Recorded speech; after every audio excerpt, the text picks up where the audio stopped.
Hi అండి, అందరూ బాగున్నారా? Welcome back to my channel Arushri unique.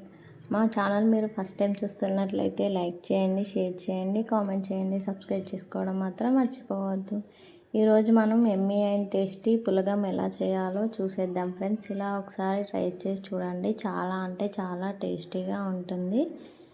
దీనికోసం ముందుగా మనం ఒక కప్పు రైస్ తీసుకుంటే అందులో హాఫ్ కప్పు పెసరపప్పు తీసుకోవాలి. పెసరపప్పుని ఇలా తవ పైన వేయించుకోవాలి. కొంచెం రెడ్ కలర్లోకి వచ్చే వరకు మంటను సిమ్లో పెట్టి వేయించుకోవాలి.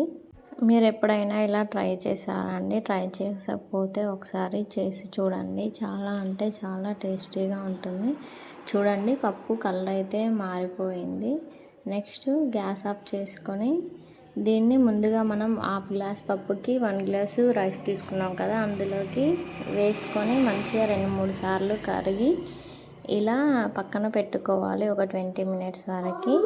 నెక్స్ట్ చేసి గ్యాస్ పైన కుక్కర్ పెట్టుకొని అందులోకి 3-4 టేబుల్ స్పూన్ల వరకు ఆయిల్ లేదా నెయ్యి వేసుకోవాలి. నెయ్యి వల్ల ఫ్లేవర్ అయితే చాలా బాగుంటుంది. అందులోకి 1 టేబుల్ స్పూన్ జీలకర్ర, హాఫ్ టేబుల్ స్పూన్ వరకు మిరియాలు వేసుకోవాలి. అందులో ఒక చిల్లీ, కరివేపాకు కూడా వేసుకొని మంచిగా వేయించుకోవాలి. వేయించుతుంటేనే స్మెల్ అయితే సూపర్గా వస్తుంది. చూడండి, ఇవి మంచిగా వేగే వరకు వేయించుకోవాలి సిమ్లోనే. అప్పుడే మనకి మంచిగా వేగి ఫ్లేవర్ అనేది బాగుంటుంది. నెక్స్ట్ ఇందులోకి హాఫ్ టేబుల్ స్పూన్ వరకు పసుపు యాడ్ చేసుకోవాలి. పసుపు కూడా పచ్చివాసన పోయాక నెక్స్ట్ ఇందులోకి మనం ఒక గ్లాస్ రైస్, హాఫ్ గ్లాసు పెసరపప్పు తీసుకున్నాం కదా, దానికి 3 గ్లాసులు వాటర్ తీసుకొని ఇందులో వేసుకోవాలి. చూడండి,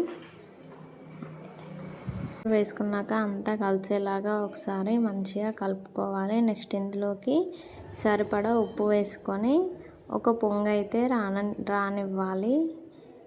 చూడండి, ఇక్కడ నీరు మరగడం అయితే స్టార్ట్ అయిపోయింది. నెక్స్ట్ ముందుగా నానబెట్టుకున్న పప్పుని ఇలా వడకట్టుకొని రైస్ని వడకట్టుకొని అందులోకి వేసుకోవాలి. వాటర్ పడకుండా వేసుకోవాలి. అప్పుడే మనం వేసుకున్న కొలతకి కరెక్ట్గా రైస్ అవుతుంది, లేకపోతే మెత్తగా అవుతుంది. ఇలా రైస్ కూడా వేసుకున్నాక అంతా పర్ఫెక్ట్గా కలిసేలాగా కలుపుకొని సాల్ట్ తక్కువగా ఉంటే ఇక్కడ అడ్జస్ట్ చేసుకోవచ్చు. నెక్స్ట్ విజిల్ పెట్టుకొని 2 విజిల్స్ వచ్చే వరకు వెయిట్ చేయాలి. అంతే అండి, ఎమ్మీ అండ్ టేస్టీ పులగం అయితే రెడీ అయిపోతుంది. కుక్కర్ విజిల్ అయిపోయిన వెంటనే తీయకూడదు. ఒక 5 to 10 మినిట్స్ తర్వాత ఆవిరంతా పోయాక తీయాలి. అంతే అండి, ఎమ్మీ అండ్ టేస్టీ పులగం అయితే రెడీ అయిపోయింది. చూడండి, ఎంత పొడి పొడిగా ఉంది. టేస్ట్ కూడా చాలా బాగుంటుంది. మీరు కూడా ఒకసారి ట్రై చేసి ఎలా వచ్చిందో కామెంట్ చేయండి ఫ్రెండ్స్. మా వీడియోస్ మీకు నచ్చుతున్నట్లయితే లైక్ చేయండి, షేర్ చేయండి, కామెంట్ చేయండి, సబ్స్క్రైబ్ చేసుకోవడం మాత్రం మర్చిపోవద్దు.